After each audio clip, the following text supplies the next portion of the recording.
가장 크게 바뀐 생각은 네. 지금 저는 검찰이 좀 의심스럽습니다. 아, 저도 비슷한 촉이 왔는데. 예. 그러니까 제가 다시 좀 생각을 해보니까 벌써 세 가지가 누적됐어요. 예.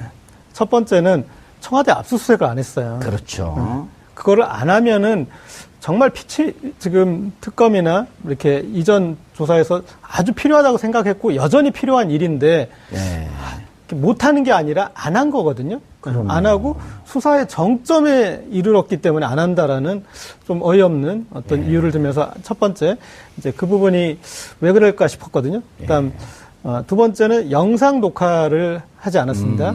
그런데 물론 이전 대통령 조사 사례에 영상 녹화를 한 사례가 없습니다. 그러니까 전두환 노태우 전 대통령은 제도가 없었고 노무현 전 대통령은 하지 않았는데 박근혜 전 대통령은 제가 봤을 때 상황이 좀 다릅니다. 노무현 전 대통령은 정식으로 퇴임하신 분이고 박근혜 전 대통령은 탄핵을 당한 대통령이기 때문에 그리고 지금 중요한 13가지나 되는 혐의에 있기 때문에 저는 이제 조사를 하는 게 맞고 그다음에 왜 중요하냐면 박근혜 전 대통령이 이 대답을 못하는 경우가 중요하거든요. 근데 그게 문서로 남을 때는 예, 아니오의 그런 부분이 남지만 영상에서는 대답을 못한 부분이 남지 않습니까?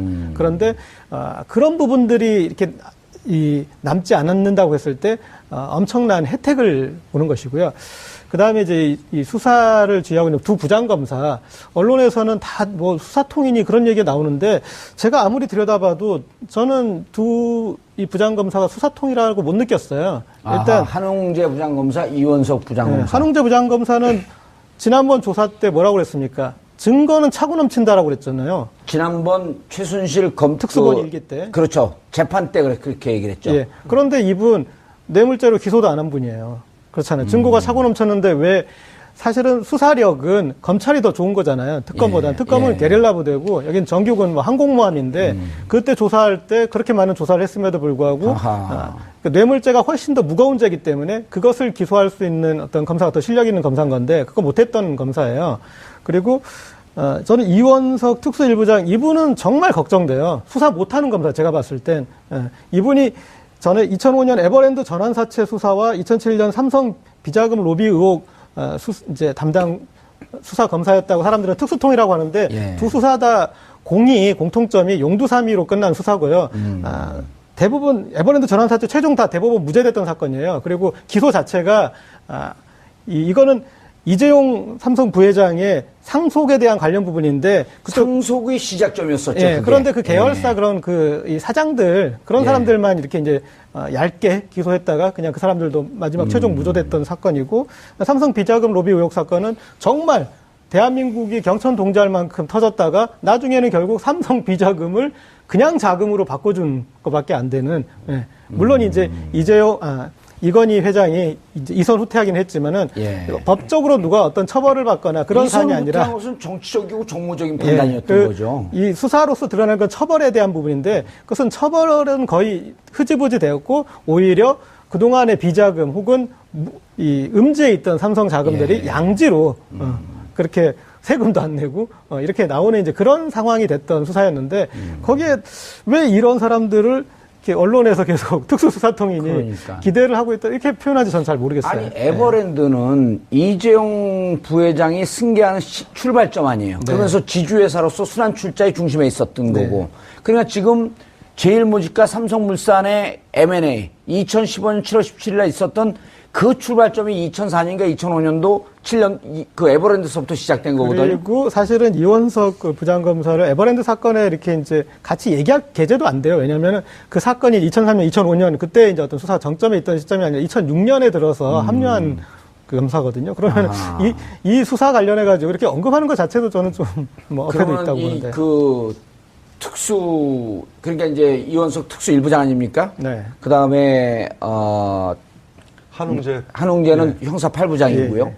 이거를 아주 특수통이고 수사를 잘한다라고 하는 것도 언론에서 로비받아 썼다 이런 로비까지는 뜻으로. 아니겠지만 그렇게 이제 검찰에서 하는 말을 예. 아무런 검증 없이 그냥 얘기하는 것 같아요. 지금 대한민국 기자 중에 이런 얘기하는 기자가 오늘 저밖에 없는 것 같은데. 헛다 대고 깔때기 되세요. 깜짝 놀라게. 잠시만요. 그런데 여기 또 삼성 문제 전문가시지. 아니 뭐 전문가는 아닌데 그런데 제가 이제 고재일 기자님 하신 말씀 중에서 대부분 다 동의는 합니다. 예. 하는데 제가 견해가 좀 다른 부분이 두 부분이 있어요. 예. 하나는 청와대 압수수색을 왜 저게 안 했느냐라고 예. 하는 부분인데 그 부분에서 청와대 압수수색을 하는 이유가 뭔지를 좀 봐야 될 것 같아요. 여러 가지 이유가 있겠죠. 가장 중요한 거는 안종범 수석의 수첩과 같이 그와 같은 물증들이 청와대에 남아 있을 것 같다. 그렇죠. 증거의 정점에 있는 결정적인 증거들. 그것들을 더 추가로 얻을 필요가 있다라는 예. 건데 지금 한웅재검 특수팔부장 같은 경우 지난번에 말씀하셨듯이 형사팔부장. 형사팔부장. 예. 그 최순실 그 공판 때 예. 두 사람의 관계에 대해서는 입증할 만한 충분한 자신이 있고 차고 넘치나 있어 증거가. 공범이라 그랬죠. 예. 공범이기 때문에. 그렇기 때문에 굳이 추가로 더 청와대 압수수색을 하게 안 해도 예. 이미 증거가 충분하기 때문에 굳이 뭐 무리해가지고 할 필요가 없지 않냐는 판단이 하나 있을 거고 두 예. 번째 그러면 왜 뇌물죄를 그 당시에 수사 끝나고 나서 안 했냐? 그 부분은 제가 볼 때는 그렇습니다. 제가 법 전문가는 아니지만 재임 중에 형상 소출을 받지 않기 때문에 기소를 안 한 거지요. 나중에 끝나면 얼마든지 기소할 수 있는 거죠. 그렇게 봐야 되는 거 아닌가요? 아니 최순실 씨는 그때 최순실 대통령에 씨는 대해서 지금 고 기자님께서는 그러니까 대통령에 대해서 왜 기소를 안 했냐고 하셨으니까. 공범인데 최순실 씨를 뇌물죄로 공범이라고 하고 공동지갑이라고 봤다면 최순실 씨를 그때 당시에 강요가 아니라 뇌물죄로 기소했었어야 되는 거 아닌가 이제 이런 문제 제기거든요. 그러니까 기소는 아니더라도 피의자로 특정해서 입건은 충분히 할 수 있습니다. 뇌물죄로. 그럼요. 그래서 아까 지금 일반적으로 나오고 있는 조건부 기소 중지를 해놓으면 예. 나중에 임기 끝난 뒤에 그건 기소를 할 수 있거든요. 근데 기자님께서 지적하신 부분은 바로 이겁니다. 분명히 관련된 뇌물죄 의혹이 있고 있음에도 불구하고 그 뇌물죄에 관련된 입건조차 안 했다는 거거든요. 그리고 분명히 증거는 많다고 했는데 뇌물죄가 아닌 강요로 법리를 구성했다는 걸 봤을 때 충분히 검사들은 바보가 아니거든요. 그리고 아까 말한 대로 특수통이라면 그 증거들만 봐도 뻔히 압니다. 그런데도 불구하고 피의자로 뇌물죄로 입건하지 않고 강요로 만들어준 것은 뭔가 찜찜하다라는 얘기를 하고 계시는 거죠. 저도 충분히 일리가 있다고 생각을 합니다. 예. 말씀을 조금만 연결해 드리면 그리고 이것은 나중에 박근혜 전 대통령의 최종 사법 처리에 있어서도 예. 이게 다시 뇌물죄에서 그러니까 뇌물죄는 이 10년 이하의 징역으로 그러니까 강요죄가 5년 이하고 예. 그러니까 어떤 형이 훨씬 더 무거운 죄고 나중에 집행유예를 이렇게 감안할 때도 뇌물죄로 된 다음에는 집행유예를 하기 상당히 힘들어지는 이제 형이 더 형량이 늘어나니까 형량이라고 하는 것은 집행유예로 가기 위해선 최고 형량이 3년에 5년이란 말이에요. 예. 그러니까 이제 이거는 5년 예를 들어 5년 이상 가게 되면 이게 이제 중하다고 하게 되면 5년에 7년 6개월까지 때릴 수 있는 거란 말이에요. 그래서 나중에 최종 결과도 다시 강요죄를 후퇴할 수 있는 어떤 그런 지점에 우려점이 저는 분명히 있다고 봅니다. 알겠습니다. 조 변호사님, 실제로 뇌물은 공여자보다 수뢰자가 더 처벌이 엄하지 않나요? 형량은 어떻게 되나요? 형량이 좀 다른데요. 특별법도 많이 있고. 어쨌든 공이 요즘 같은 경우에는 준 사람이나 받은 사람이나 거의 비슷한 형으로 처벌하게 돼 있습니다. 예전에는 준 사람이 더 나쁘다, 받은 사람이 더 나쁘다, 이렇게 규정하는 경우도 있었는데요. 이제는 특별법에서 뇌물이라는 건전한 사회 질서를 무너뜨렸기 때문에 공이 다 처벌하는 식으로 지금 가고 있고요. 예. 문제는 아까 지금 고재열 기자님께서 말씀 주셨지만 물론 법조인들이 바라보는 시각에 따라 강요죄가 될 수도 있고 뇌물죄도 될 수도 있습니다. 하지만 이 사건 같은 경우는 본인 입으로 차고 넘친다고 증거가 하지 않았습니까? 그렇죠. 한웅재 부장검사가. 그러면 얼마든지 물론 강요죄를 볼 수 있더라도 큰 덩어리는 뇌물죄로 볼 가능성이 되게 높거든요. 근데 그거를 안 했다는 것 자체가 그 수사에 대한 의지, 다른 부분을 떠나서 수사에 대한 의지가 있느냐를 충분히 의심해 볼 수 있는 부분입니다. 또 하나 아까 이경수 교수님이 말씀하신 압수수색을 하지 않은 게 이미 이제 그 정황은 이해가 돼요. 황교안 대행이 비서실 수석들 이게 다 비서실장 사표를 다 반려했거든요. 그건 뭐냐면은 만약 압수수색 들어오게 되면 내 책임이 아니라 당신들이 판단하시오 하면서 당신들한테 몰 수 있는 그전과 조건이 하나도 바뀌지 않았기 때문에 압수수색을 안 받는다라고 판단할 위험성들이 있었거든요. 그렇기 때문에 압수수색을 들어가는 것보다도 지금 있는 증거로 묶는 게 더 낫지 않겠냐라고 하는 게 이제 이경수 교수님이 지적한 내용인데 그건 어떻게 보세요? 그러니까 압수수색이 예전에 지금 불어대지 않았습니까? 근데 예. 지금은 좀 상황이 달라졌습니다. 왜냐하면 헌법재판소에서 명시적으로 판결문에 나와 있습니다. 압수수색을 허용하지 않은 것 자체가 진실을 밝히는 데 있어서 방해가 되는다라는 식으로 지금 좀 헌법재판소에서 판결을 했거든요. 그렇기 때문에 지금은 압수수색에 들어갔을 경우 권한대행이 거부를 할 수가 없습니다. 왜냐하면 그렇죠. 헌재가 조건이 명확하게 때문에. 시그널을 줬기 때문에 그러니까 그런 부분에도 있어서 이 지금 압수수색을 안 한 것 자체가 되게 의아하고요. 뭐 일각에서는 그런 얘기를 합니다. 압수수색 뭐 증거 충분히 나오는데 뭐 굳이 압수수색할 필요가 있나라고 생각하지만 예. 과유불급이 통하지 않는 게 증거입니다. 증거는 많으면 많을수록 좋습니다. 그리고 무엇보다도 지금 이 압수수색을 안 했을 때 가장 이득이 볼 사람이 누굴까요? 첫 번째는 우병우고 두 번째는 박근혜입니다. 예. 왜냐하면 박근혜 대통령에 관련돼서는 공범죄에 관련된 증거들이 되게 많이 나와 있습니다. 그러니까 그걸로 어떻게든 박근혜 대통령을 조사할 수 있습니다. 근데 압수수색을 지금 안 하면 우병우 수석에 대한 조사는 거의 못 한다고 보시면 됩니다. 그러니까 그런 부분들 때문에 모르겠습니다. 정확히는 모르겠지만 어쨌든 지금 정상적이라면 헌법재판소에서도 압수수색을 안 한 것 자체가 대통령이 거부를 했기 때문이라고 생각을 해서 좀 이렇게 책임이 있는 듯한 표현을 했고요. 그리고 일반적으로 봤을 때 압수수색이 충분히를 넘어서 반드시 해야 되는 상황이거든요. 그거를 검찰이 왜 안 했는지 저는 지금도 납득이 안 갑니다. 그런데 만약에 예. 다 옳으신 말씀이에요. 근데 만약에 예. 지금 시간이 상당히 흘렀어요. 압수를 했는데 아무것도 안 나왔다.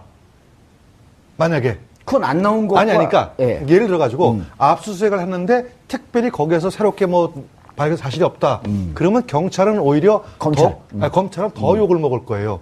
두 가지 다. 하나는 국가의 어떤 중요한 보안 시설을 억지로 보안 시설을 하지 않게 돼 있음에도 불구하고 일단 압수수색까지 했는데 더 이상 나온 게 없다고 그러면은 너희들이 똑바로 못한 게 아니냐라고 오해받을 수도 있고 하기 때문에 제가 볼 때는 제가 볼 때 검찰 대변인은 아닙니다. 하지만 검찰이 대변인처럼 들려요. 어제 아니, 농담입니다. 알고 있습니다. 그래서 예. 제가 볼 때는 그래도 검찰이 좀 편드는 것처럼 들려요. 편 좀 드리겠습니다. 검찰이 여러 가지 다 감안을 해서 지금까지 있는 그 자료만 가지고 충분한데 굳이 여러 가지 무리를 해가지고 할 필요가 있겠냐는 생각이 더 앞서지 않았을까 생각합니다. 이 교수님 궁금한 점 그러면은 압수수색을 하고 나오면서 압수수색을 한 결과 의미가 있었다 없었다라고 하는 걸 반드시 밝힐 이유는 없잖아요. 없어도 있는 것처럼. 아니죠. 그거는 나중에 예. 그거는 굉장히 중요한 사건이에요. 그거는요. 예. 그거는 저기 있다 없다를 안 하면 안 돼요. 왜냐하면 처음서부터 청와대에서 압수수색을 안 한 이유는 거기가 국가 보안시설이기 예. 때문에 그렇습니다. 근데 보안시설이기 때문에 안 해서 저 거부한 당사자가 누구냐면 경호실장이에요. 예. 당사자가. 비서실장과. 예. 근데 그거를 뒤집어가지고 했음에도 불구하고 그러면 뭐가 나왔습니까? 분명히 물어봐야 되는데 별로 나온 게 없습니다라고 할 수 있을까요? 어마어마한 증거가 나와 있습니다. 그것은 법정에서 밝히겠습니다. 근데 나중에 다 문제가 돼요. 근데 제가 한마디만 예, 드리면요. 이게 증거가 안 나올 거라고 얘기하셨는데 100% 뭔가 나올 가능성이 높은 이유가 서버가 있지 않습니까? 서버에서는 그리고 기록이 남습니다. 그러니까 거기에 접속을 해보면 관련돼서 삭제했던 문서의 흔적이라든지 이런 게 다 남아 있습니다. 그러면 그거 어떻게 청와대에 관련된 그렇죠. 서버를 메일 주고받은 것도 서버를 있을 다 거고. 압수수색하느냐? 이거는 비밀 장소인데라고 항변을 하면 그러면 꼭 필요한 뭐 예를 들면 그 일부 수석실에 관련된 부분만 이렇게 한정 지어가지고 또 압수를 할 수 있거든요. 압수수색을. 그렇기 때문에 뭐 전체에 관련된 부분을 다 털어가는 것도 아니고요. 뭐 청와대를 뭐 다 투명유리처럼 비추는 게 아니기 때문에 그 범위만 한정을 하면 충분히 나올 수 있고요. 예. 네. 알겠습니다. 예. 먼저 지금 간단한 이경수 교수님의 탄핵 위기에 놓여 있어. 반론 기회는 계속 드리겠습니다. 알겠습니다. 간단한 비유를 하나 드리자면 예. 공부 잘하는 학생하고 못하는 학생하고 특징이 있어요. 두 성적에서 분은 잘하고 한 분은 못한다 이런 표현인데 아주 그 부적절한 표현이에요. 밤에 이렇게 예. 이제 자면서 이 정도면 충분히 봤어. 더 이상 뭐 볼 게 없어. 내가 다 했어. 그런 다음에 이렇게 시험을 보는 학생이 있고 예. 시험 직전까지 그런데 뭔가 불안하고 예. 참고서 한번 좀 더 보고 오답노트 한번 더 보는 학생이 누가 성적이 더 잘 나오겠습니까? 전 꼭 그러거든요. 들어서 자요 맨날. 시험 보러 들어서. 그런데 이제 저는 일단 압수수색에서는 네. 첫 번째 그러니까 증거가 안 나올 경우에 아까 조대인 변호사 말씀하셨듯이 증거 인멸의 증거라도 나올 수가 있다라는 부분이고 아하. 그리고 이 사건에서는 어떤 증거 인멸 부분들도 좀 예. 중요하고 또 하나는 우리가 어떤 살인사건이거든 현장 검증을 하잖아요. 그러니까 예. 압수수색이면서 현장 검증이어서 청와대 구조나 어떤 관저의 어떤 생김새나 이런 거에서 동선을 읽고 그다음에 그 주변 또 탐문도 가능하거든요. 거기에서 현재 예. 근무하는 사람으로부터 그다음에 26대의 파쇄기가 들어갔어요. 그럼 파쇄량이 어느 정도 되는지. 그래서 아하. 제가 그 수사관이라면 궁금한 게 너무 많아요. 저는 가서 할 일이 너무 많거든요. 그런데 이것을 안 했다라는 거에 대해서 저는 이 아주 소극적인 어떤 그런 의지를 읽었습니다. 알겠습니다. 한웅재 부장검사와 이원석 부장검사의 태도, 특히 검찰의 태도가 조금 석연치 않다. 이경수 교수님은 그러나 그럼에도 불구하고 충분히 증거가 있기 때문에 이 정도 갖고 혐의를 꿰맞춰가는데, 그러니까 혐의를 맞춰간다라고 하는데 두 분 양측 다 동의를 하시는데 다만 그 스텝에 있어서 한쪽은 좀 석연치 않은 구석이 있다. 한쪽은 뭐 차고도 넘친다고 하니까 한번 좀 믿어보자. 왜 이런 사람들을 이렇게 언론에서 계속 특수수사통이니 그러니까. 기대를 하고 있다 이렇게 표현하지 저는 잘 모르겠어요. 아니 에버랜드는 이재용 부회장이 승계하는 출발점 아니에요. 그러면서 지주회사로서 순환 출자의 중심에 있었던 거고. 그러니까 지금 제일모직과 삼성물산의 M&A 2015년 7월 17일에 있었던 그 출발점이 2004년인가 2005년도 7년 그 에버랜드서부터 시작된 거거든요. 그리고 사실은 이원석 그 부장검사를 에버랜드 사건에 이렇게 이제 같이 얘기할 계제도 안 돼요. 왜냐면은 그 사건이 2003년, 2005년 그때 이제 어떤 수사 정점에 있던 시점이 아니라 2006년에 들어서 합류한 그 검사거든요. 그러면 이 수사 관련해 가지고 이렇게 언급하는 것 자체도 저는 좀 뭐 어폐도 있다고 보는데. 그 특수 그러니까 이제 이원석 특수 일부장 아닙니까? 네. 그 다음에 한웅재는 형사 8부장이고요. 이거를 아주 특수통이고 수사를 잘한다라고 하는 것도 언론에서 로비받아 썼다 이런 로비까지는 뜻으로. 아니겠지만 그렇게 이제 검찰에서 하는 말을 아무런 검증 없이 그냥 얘기하는 것 같아요. 지금 대한민국 기자 중에 이런 얘기하는 기자가 오늘 저밖에 없는 것 같은데. 거기다 대고 깔때기를 들이대세요. 깜짝 놀라게. 잠시만요. 그런데 여기 또 삼성 문제 전문가시지? 뭐 전문가는 아닌데 그런데 제가 이제 고제 봤을 땐 이분이 전에 2005년 에버랜드 전환사채 수사와 2007년 삼성 비자금 로비 의혹 이제 담당 수사 검사였다고 사람들은 특수통이라고 하는데 두 수사 다 공통점이 용두사미로 끝난 수사고요. 대부분 에버랜드 전환사채 최종 다 대법원 무죄됐던 사건이에요. 그리고 기소 자체가 이거는 이재용 삼성 부회장의 상속에 대한 관련 부분인데 상속의 시작점이었었죠. 예, 그런데 그 계열사 그런 이 사장들 그런 사람들만 이렇게 이제 얇게 기소했다가 그냥 그 사람들도 마지막 최종 무죄됐던 사건이고 삼성 비자금 로비 의혹 사건은 정말 대한민국이 경천 동지할 만큼 터졌다가 나중에는 결국 삼성 비자금을 그냥 자금으로 바꿔준 것밖에 안 되는. 물론 이제 이건희 회장이 이제 이선 후퇴하긴 했지만은 법적으로 누가 어떤 처벌을 받거나 그런 사안이 아니라 이선 후퇴한 것은 정치적이고 정무적인 판단이었던 거죠. 이 수사로서 드러난 건 처벌에 대한 부분인데 그것은 처벌은 거의 흐지부지 되었고 오히려 그동안의 비자금 혹은 이 음지에 있던 삼성 자금들이 양지로 그렇게 세금도 안 내고 이렇게 나오는 이제 그런 상황이 됐던 수사였는데 거기에 가장 크게 바뀐 생각은 지금 저는 검찰이 좀 의심스럽습니다. 저도 비슷한 촉이 왔는데. 그러니까 제가 다시 좀 생각을 해보니까 벌써 세 가지가 누적됐어요. 첫 번째는 청와대 압수수색을 안 했어요. 그렇죠. 그거를 안 하면은 정말 지금 특검이나 이렇게 이전 조사에서 아주 필요하다고 생각했고 여전히 필요한 일인데 못하는 게 아니라 안 한 거거든요. 안 하고 수사의 정점에 이르렀기 때문에 안 한다라는 좀 어이없는 어떤 이유를 들면서 첫 번째 이제 그 부분이 왜 그럴까 싶었거든요. 그다음 두 번째는 영상 녹화를 하지 않았습니다.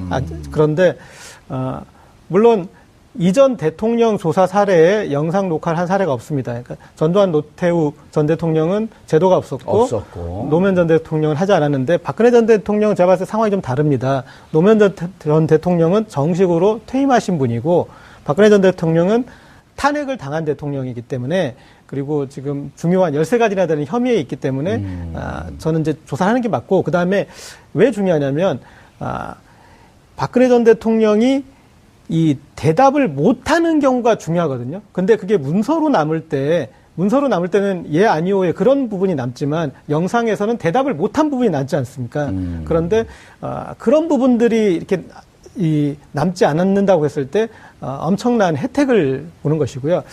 그다음에 이제 이 수사를 지휘하고 있는 두 부장검사, 언론에서는 다 뭐 수사통이니 그런 얘기가 나오는데 제가 아무리 들여다봐도 저는 두 이 부장검사가 수사통이라고 못 느꼈어요. 일단 한웅재 부장검사, 이원석 부장검사. 네, 한웅재 부장검사는 지난번 조사 때 뭐라고 그랬습니까? 증거는 차고 넘친다라고 그랬잖아요. 지난번 최순실 특수본 일기 때. 그렇죠. 재판 때 그렇게 얘기를 했죠. 예. 그런데 이분 뇌물죄로 기소도 안 한 분이에요. 그렇잖아요. 증거가 차고 넘쳤는데 왜 사실은 수사력은 검찰이 더 좋은 거잖아요. 특검보다는. 특검은 게릴라 부대고 여긴 정규군 뭐 항공모함인데 그때 조사할 때 그렇게 많은 조사를 했음에도 불구하고 그 뇌물죄가 훨씬 더 무거운 죄이기 때문에 그것을 기소할 수 있는 어떤 검사가 더 실력 있는 검사인 건데 그거 못했던 검사예요. 그리고 저는 이원석 특수일부장 이분은 정말 걱정돼요. 수사 못하는 검사. 제가 박 기자님 하신 말씀 중에서 대부분 다 동의합니다. 예. 하는데 제가 견해가 좀 다른 부분이 두 부분이 있어요. 예. 하나는 청와대 압수수색을 왜 저게 안 했느냐라고 하는 부분인데 그 부분에서 청와대 압수수색을 하는 이유가 뭔지를 좀 봐야 될 것 같아요. 여러 가지 이유가 있겠죠. 가장 중요한 거는 안종범 수석의 수첩과 같이 그와 같은 물증들이 청와대에 남아 있을 것 같다. 그렇죠. 그러니까 증거의 정점에 있는 그렇죠. 결정적인 예, 증거들. 그것들을 더 추가로 얻을 필요가 있다라는 예. 건데 지금 한웅재 특수팔부장 같은 경우 지난번에 말씀하셨듯이 형사팔부장. 형사팔부장. 그 최순실 그 공판 때 두 사람의 관계에 대해서는 입증할 만한 충분한 자신이 있고 차고 넘치는 증거가 공범이라 그랬죠. 공범이기 때문에 그렇기 때문에 굳이 추가로 더 청와대 압수수색을 하게 안 해도 이미 증거가 충분하기 때문에 굳이 뭐 무리해가지고 할 필요가 없지 않냐는 판단이 하나 있을 거고 두 번째 그러면 왜 뇌물죄를 그 당시에 수사 끝나고서 안 했느냐 그 부분은 제가 볼 때는 그렇습니다. 제가 법 전문가는 아니지만 재임 중에 형상 소출을 받지 않기 때문에 기소를 안 한 거지요. 나중에 끝나면 얼마든지 기소할 수 있는 거죠. 그렇게 봐야 되는 거